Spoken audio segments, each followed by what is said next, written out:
In this lecture, let us talk about the various methods which are used to represent an analog signal in digital form. Okay, so basically we are going to talk about digital communications in this course, and the very name digital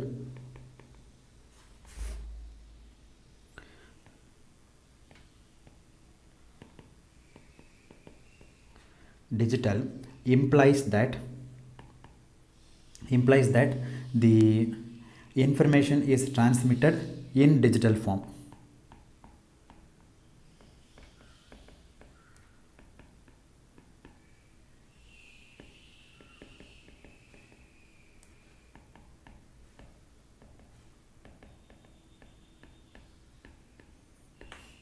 Okay, now in many applications the information is naturally available in digital form. For example, information coming from computers, right? Some POS, right? So if you want to convey from one place to another place, it is directly available in digital form, that is in binary form. Okay, when I say digital, what I mean is in binary form. Binary means ones and zeros. So you can easily transmit from one place to another place, but in many situations the information of interest is not naturally in the digital forms. For example, most of the message signals that we are working with in our day to day life are not actually digital signals. They are not in the form of ones and zeros. Okay, some are in the form of ones and zeros, but many are not in the form of ones and zeros. For example, if you take voice signal, okay, so voice signal through which I am conveying messages to you is an analog signal. Okay, so the voice signal through which I am conveying the information to you is an analog signal, and the picture signal, right? These are all examples of analog signals. And many of the telemetry signals,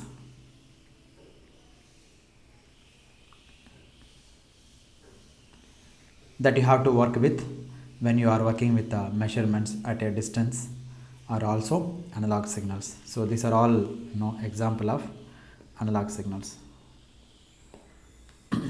So all these applications, we are interested in communicating information. Okay, and the information is not naturally in the digital form.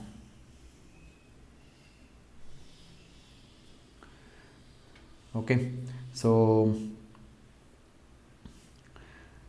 in all these applications, before we can make use of digital communication techniques, we need to first bring the information into digital form. Okay, so first you have to bring this analog information into digital form. It is in analog form, so I need to convert into digital form. So once you bring into digital form, then we can use digital communication. And therefore, one of the requirement is we need to convert an analog signal of interest into the digital form. And there are various kinds of techniques available to do this. Okay, so they are broadly classified as digital pulse modulation techniques. Digital, let me put broadly like pulse modulation techniques.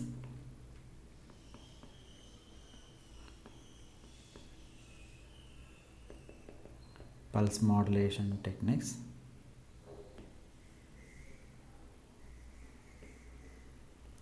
Okay, in this analog pulse modulation techniques,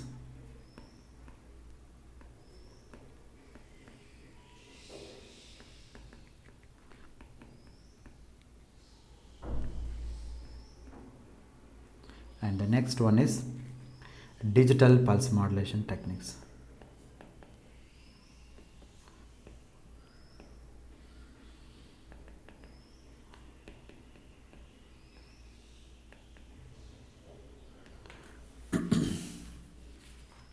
Okay, so I think we covered this analog pulse modulation techniques in the last semester, okay, in analog communication course.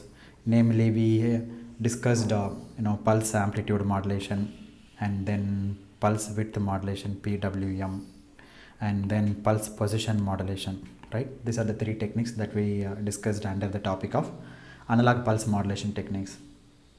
Okay, so basically in analog pulse modulation schemes, we will use a pulse train as a carrier. Here the carrier is a pulse train or a train of pulses. Okay, so we don't use a sinusoidal signal as a carrier. Okay, so in analog pulse modulation techniques, we will use a pulse train as a carrier as against the sinusoidal carrier. Okay, so sinusoidal carrier is we used in other analog modulations like amplitude modulation, frequency modulation, and phase modulation, where we used sinusoidal carriers. But when you come to analog pulse modulation, then we use a pulse train or a train of pulses as a carrier. Okay, and in this pulse train we picked up some parameters to convey the information. Typically it could be the amplitude, or it could be the width of the pulses, or it could be the position of the pulses with a reference to with respect to some reference frame of positions. So this is what we discussed in the last semester. Okay, in contrast to this, in digital pulse modulation, instead of making some of these parameters like amplitude, width, and position continuously dependent on the message signal, the message signals sampled values represented by discrete form. Okay, so you do the sampling, and after the sampling you will get amplitude, and this amplitude is continuum in nature. Okay, so therefore you give it to some quantizer. Okay, and from there give it to A to D converter. Once you give it to the quantizer, you will get a discrete values. It is not continuous value, you will get a discrete value. Okay, and then give it to A to D converter. Then you will get a ones and zeros. Okay, so this is the essential difference between analog and digital. In analog, the amplitude is continuum. Okay, so whether you have pulse amplitude modulation or width modulation or pulse position modulation. But here what you do, you just do the sampling, and amplitude is continuous, and then you give it to the quantizer, then you'll get discrete values, and then give it to A to D converter. Okay, so analog is essentially a continuous thing, and digital is essentially a discrete thing. Essentially a continuous thing, and digital is essentially discrete, not continuous. So in digital pulse modulation also we use a pulse train again. Okay, in digital pulse modulation also we will use pulse, but the information is conveyed by the parameter, let's say the amplitude, and the amplitude is not a continuous amplitude, it is a discrete amplitude. That's what I said. So the amplitude is discrete amplitude, discrete valued amplitude. So that is the essential difference. Okay, so it could have finite number of discrete values. Okay, so the samples or pulses can go through a finite number of discrete values rather than a continuous set of values. For example, you take a signal like this, you sample the point, like this, and these are like a finite you know finite number of discrete values. This can be a discrete value, so discrete amplitude values. And how many values do I have? Finite number of values I can have, 1 2 3 4 like that. Okay, so if something lies within this box, I have one value, within this box second value, within this box third value, like this. So I can have finite number of discrete values. So here I took up to, maybe I can put one more line, so 4 number of values.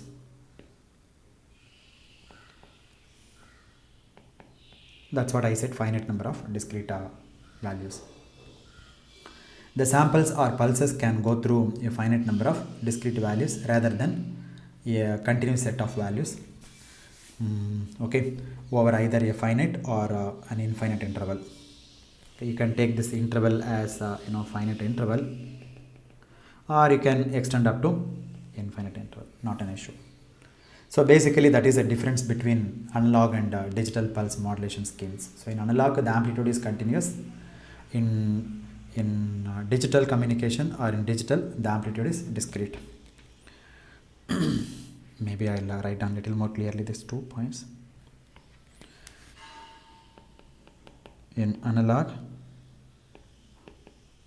the amplitude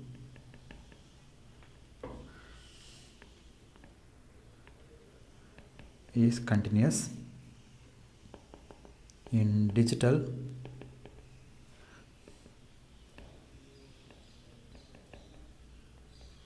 amplitude is discrete.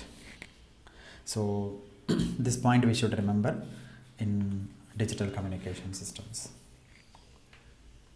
Okay, that means what? In analog we have continuous variations possible, in digital we have discrete variations. Okay, it has finite number of discrete values. Okay, so therefore in digital only discrete variations are permitted.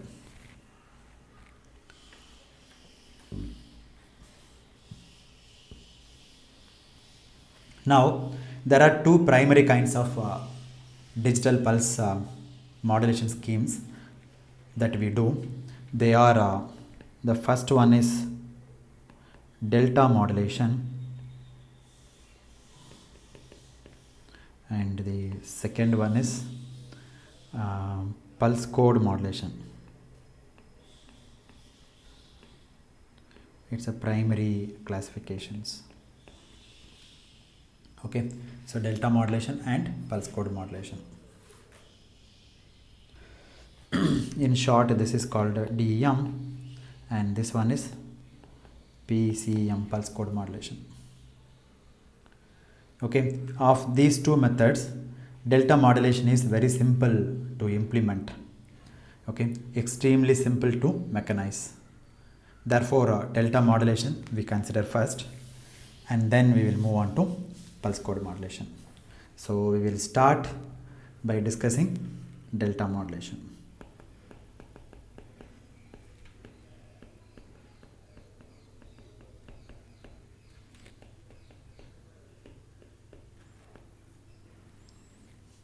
It is a very simple technique to encode a message into a binary 2-valued signal. Okay, so where each sample take only one of two possible polarity. Okay, it takes two possible polarity, either positive or negative. That's it, very simple. Let us see.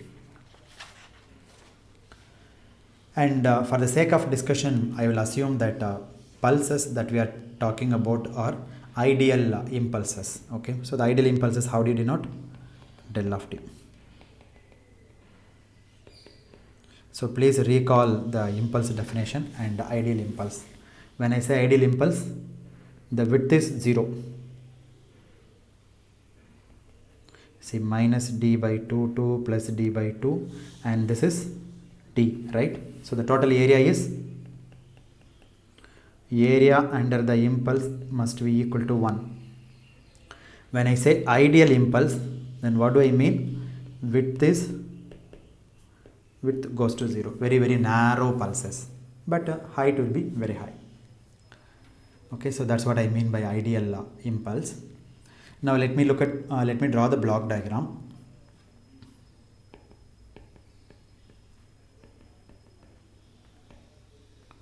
Block diagram of delta modulators. It is a very standard picture which is available in the textbook. The input to the system is a message signal m of t. Message signal, let us denote it by m of t. Okay, so you give m of t to the system. Okay, the input to the system is the message signal m of t. Now m of t is compared with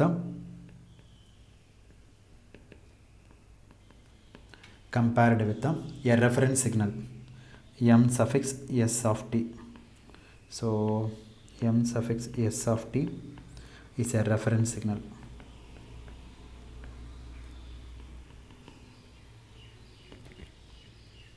Okay, now this m suffix s of t is somehow generated within the system, and we will see how it is being generated and what is the nature of m suffix s of t in a few minutes. Okay, and the output of this comparator is denoted by, let's say, d of t. Okay, so basically you are looking at these two signals m of t and m suffix s of t, and take the difference of these two signals, okay, which is denoted by d of t. So d of t denotes the difference between m of t and ms of t. d of t is equal to m of t minus m suffix s of t.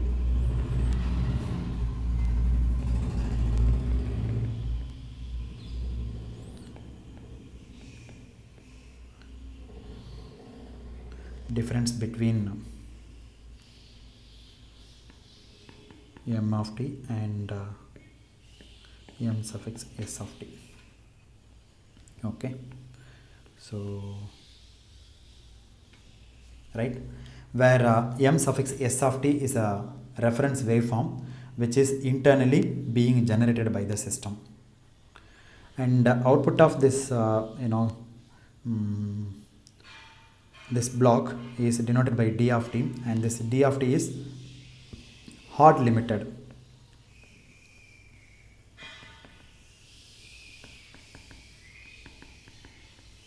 Hard limited.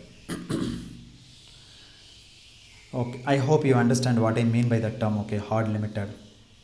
Okay, so let me draw this hard limiter somewhere here. The characteristics of hard limiter is like this: either +1 or -1. That means what? This is Vi and V0. If Vi is greater than 0, then V0 is always +1 volt.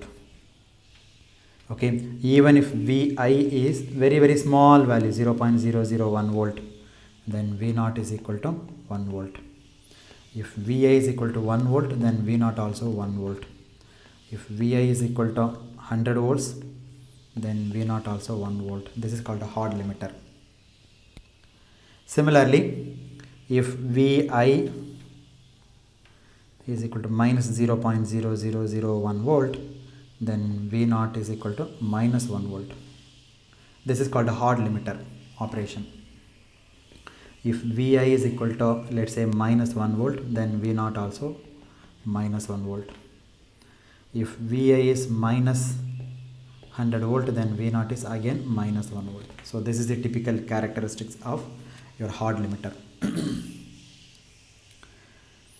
Okay, therefore if the d of t is greater than 1, it gives +1, and if d of t is less than 1, then it gives -1. That's it. So that is the operation of hard limitation. Now one can ask a question: what happens if d of t is 0? Well, we never go through a 0, okay? We are assuming that d of t is always positive or negative. I mean always d of t is non-zero. And in real life systems, one does not have to really to worry about it too much.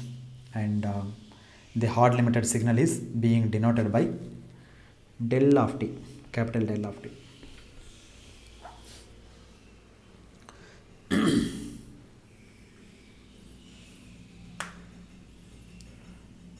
Okay, capital. So the output of the hard limiter is capital del of t. So output of the hard limiter. Okay.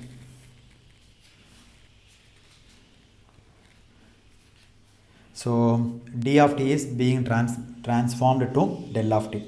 So del of t can be either +1 or -1.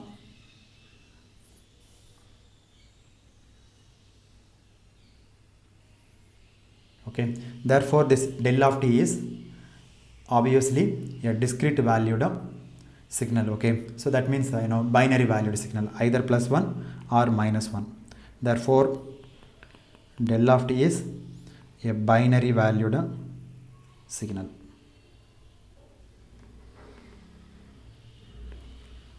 +1 or -1. Okay, and this +1 or -1 is multiplied with an impulse train.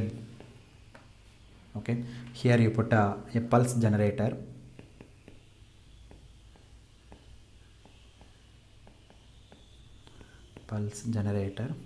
And the pulse generator is multiplying with this del of t, and this is my x suffix c of t. This is the output. Okay, so how do you describe this pulse generator mathematically? It is generating no infinite number of pulses, right? So therefore del of t minus n times ts. Okay, so you have pulses like this.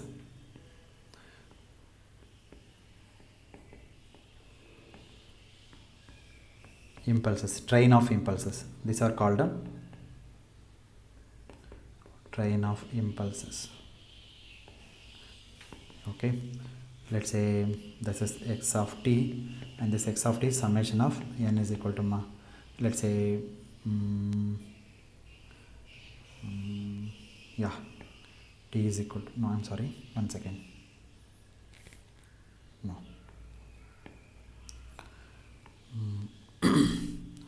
del of t minus n capital Ts. Okay, and this duration is sampling interval Ts, where n goes from -infinity to +infinity. All are integer values. Okay, so this pulse is denoted by del of t, and this one is del of t minus capital Ts, and this guy is del of t minus 2Ts, and this is del of t minus 3Ts, and this guy is del of t plus capital Ts, and this one del of t plus 2Ts, and this guy del of t plus 3Ts. Okay, so this is how the pulse train is represented mathematically. So del of t minus nTs, and you are multiplying capital del of t. Okay, therefore from this diagram, what is xc of t? Xc of t, maybe I'll write down here, x suffix c of t is equal to del of t multiplied by n is equal to -infinity to +infinity del of t minus n suffix ts. Okay, where ts represents the period of the impulse train. Okay, so these two are being multiplied, and that is the output of your delta modulator.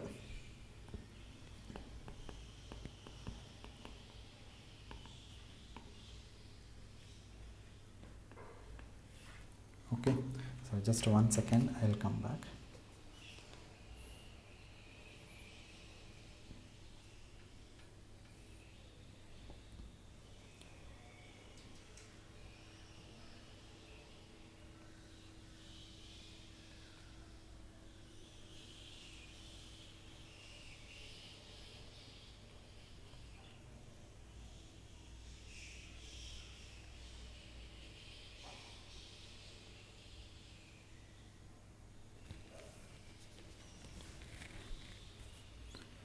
Okay, so that's it, output of your delta modulator.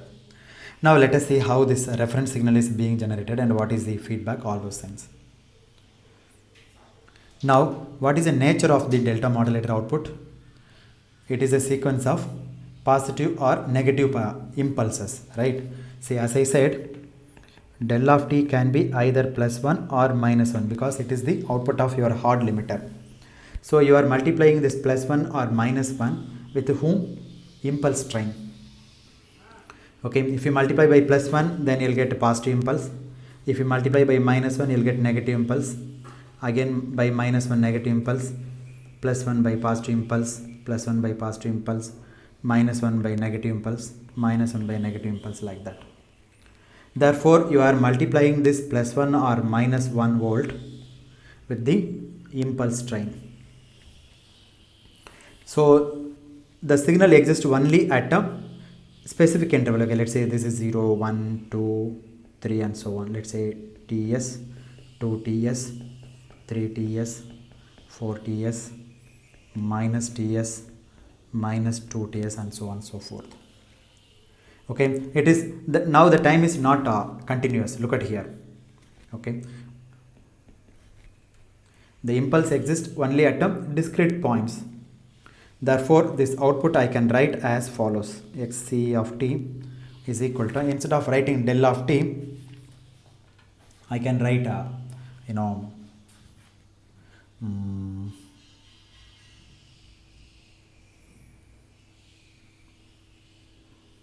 okay, 1 second, hold on.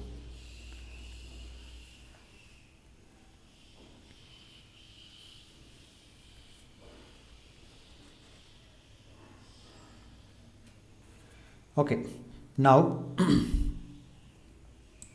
so this is the output, and this same output can be used to generate the reference input m suffix s of t, reference signal.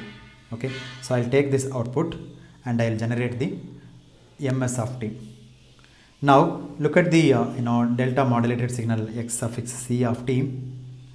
Okay, so and that is going to be the product of your del of t times your impulse train, del of t minus n suffix ts.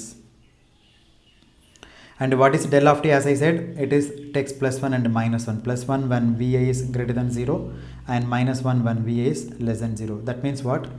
+1 volt when d of t is greater than 0, -1 volt when d of t is less than 0. So it is kind of characteristics like this. This is the characteristics of your hard limiter. How do you call this function mathematically? It is a signum function. Okay, signum of d of t. Okay, therefore del of t is signum of d of t. Okay, and you are familiar with the signum functions, right? If d of t is positive, then del of t is 1, and instead of putting vi, let me put d of t.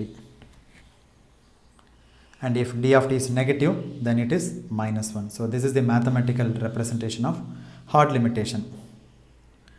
Now let me come back to this x suffix c of t. What is x suffix c of t? C of t is del of t multiplied by del of t minus n suffix ts, where n goes from -infinity to +infinity. Okay, now let me, because the summation is with respect to n, therefore I can bring this guy to inside.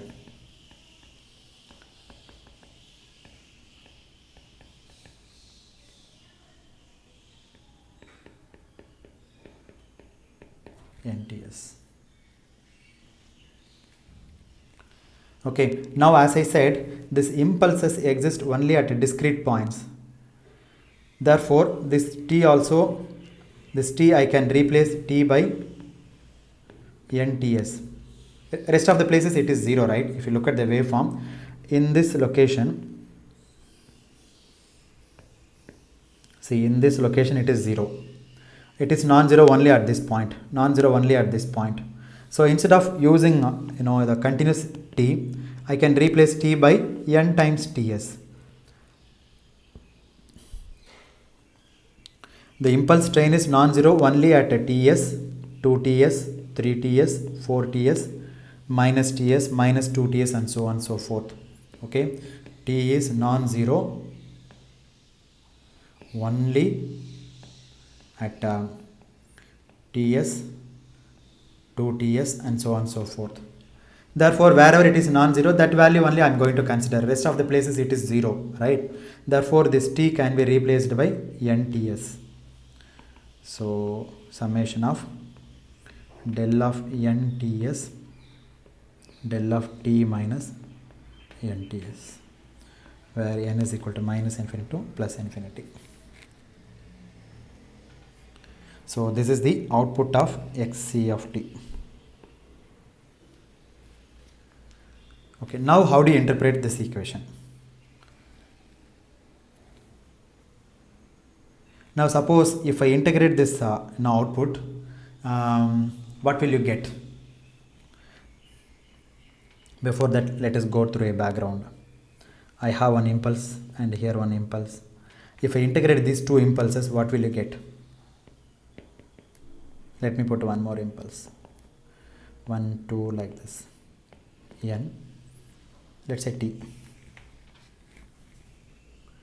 Okay, now if I give this signal to an integrator, what will you get? The integrator output will be, it accumulates, right? Basically, integrator is a circuit which accumulates.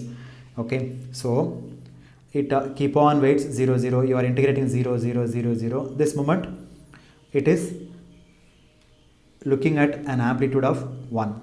Therefore, it jumps at this point. 1 volt. There is a jump.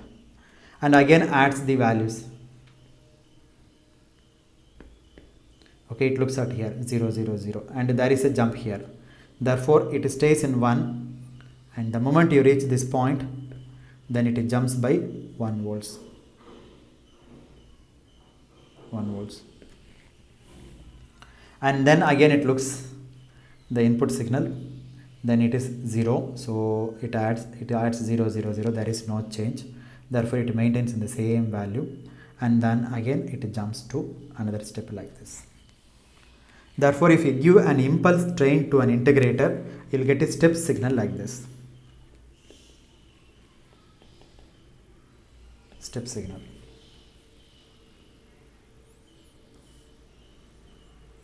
Okay, so this is what happens if you give it to an integrator.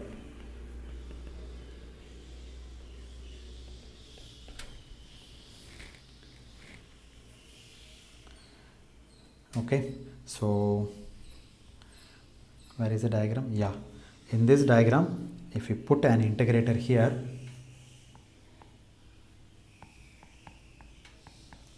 dt, then you will get a ms of t. So therefore, your m suffix s of t is an integrate. M suffix s of t is a step kind of functions, like a staircase functions. Okay, therefore the output of the integrator creates a staircase kind of waveform. In fact, a staircase kind of approximation to your original signal m of t. Okay, so let me illustrate this with an example. You have a signal like this. Now you start with your, let's say this is my m of t, your message signal. Okay, now let me start somewhere here, my m suffix s of t. So in this point you compare. Okay, in this point you compare. So if you compare, who is bigger? M of t is bigger. Okay, this point is m of t and this point is m suffix s of t. sorry, oh my god. Okay, now if you compare m of t and ms of t, what will happen? M of t minus ms of t is a positive quantity, right? Basically you are taking the difference, right? M of t minus ms of t is equal to d of t. Now in this location your d of t is greater than 0. So what is the output of your hard limiter? It is a positive pulse. It creates a positive pulse plus 1 volt, let's say. And then you wait some more time. Okay, and again in this point you compare these two guys. Okay, again this point is m of t and this point is m suffix of s of t. If you compare, again the difference is d of t is greater than 0. So therefore in this point also you will get a one more positive impulse by the hard limiter. Then you wait some more time and compare this guy and this guy. Okay, so now again in this interval also d of t is greater than 0. Therefore at each point there is a jump actually. Okay, this much height, 1 volt height. So like this impulse will be added and compare. Now wait some more time and this point and this point to add it, compare it. Now here if you take the difference, now d of t is less than 0. If it is less than 0, then come down by 1 unit.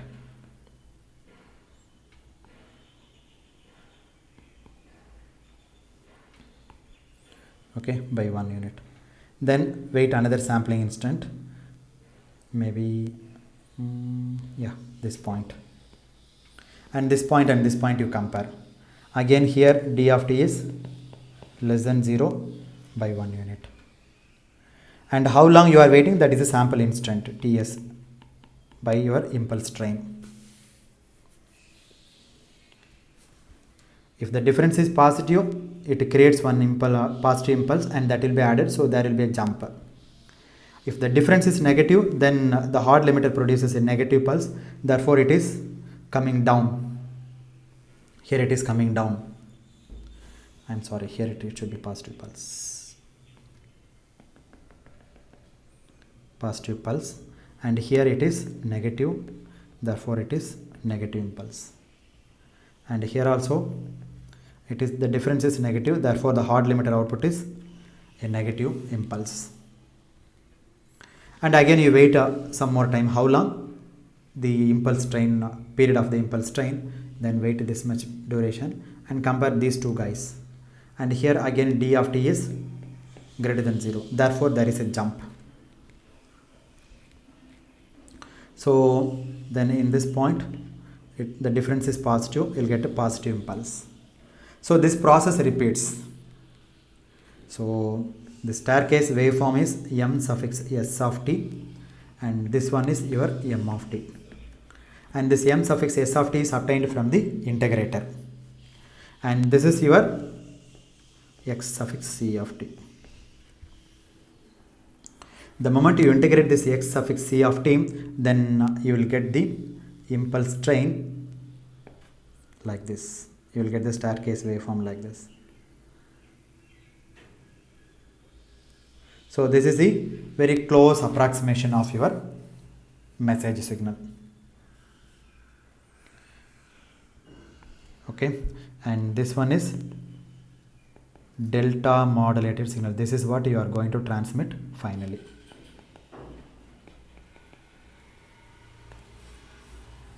Okay, this is your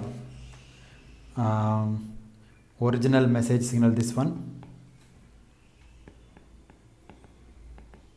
original message signal.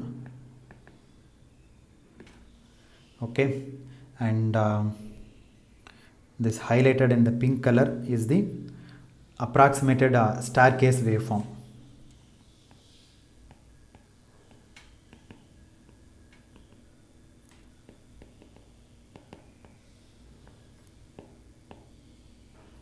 and this approximated staircase waveform is obtained from the integrator,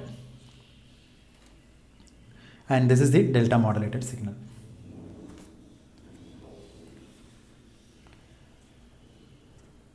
Okay, and this delta modulated signal contains sequence of positive and negative impulses.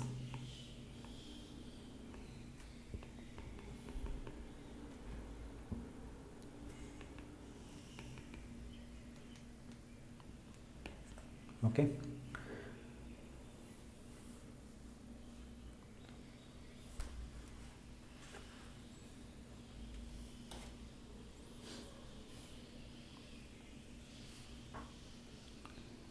Okay, let me explain one more time.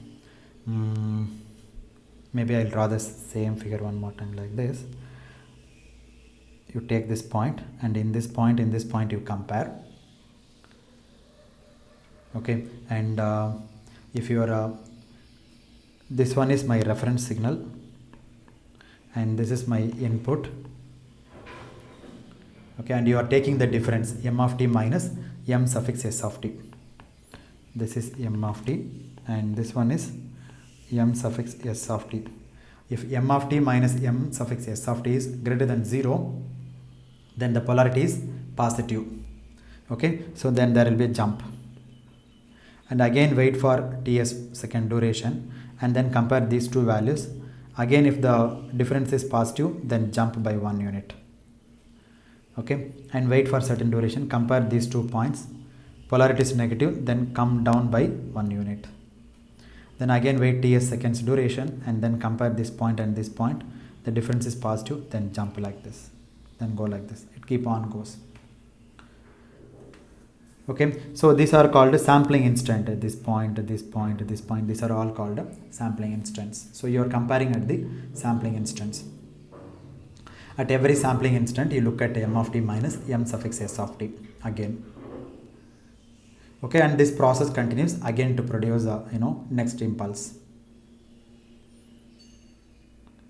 Therefore, this process generates a reference waveform, which is essentially a staircase approximation to your original continuous signal m of t. Okay, also it simultaneously produces delta modulated signal, as I said. So this is my delta modulated signal. Okay, that's it. So this is a simple process of digitization. So you have to start with a continuous signal varying in any arbitrary manner, but this delta modulated signal is a representation of sequence of positive and negative impulses. Okay, so we can consider x suffix c of t to be a digital representation of m of t. Okay, so this x suffix c of t is the digital representation of m of t. Okay, from this digital representation, I can reconstruct a staircase approximation of the original continuous signal by a simple operation called integration. See, this is like this, like this. Okay, and so this is my modulator. My demodulator is very simple. You take a x suffix c of t and pass it through an integrator, and then put to remove the sharp transitions, you put a proper low pass filter, and then you'll get a approximated version of your message signal m of t. Okay, so therefore in this diagram itself you can construct m of t. Where is it? Yeah, so you take this signal, you put the low pass filter, you will get a m cap of t, approximated version of m of t. That's it. So this is your demodulator.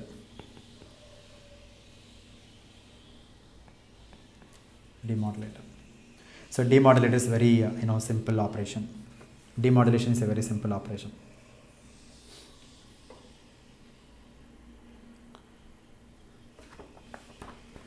Okay, so that's all about the demodulator. So yeah, it's a very simple circuit, so one can implement very easily. Okay, so in fact, as you can see, the only components that that are needed are a comparator, an integrator, and some kind of simple modulator like a pulse modulator or pulse generator. Okay, which are all very simple things to implement, extremely easy to mechanize. And as far as the demodulation is concerned, it is trivial, right? Given this pulse train, given this pulse train, not this one, this one, yeah, given this pulse train,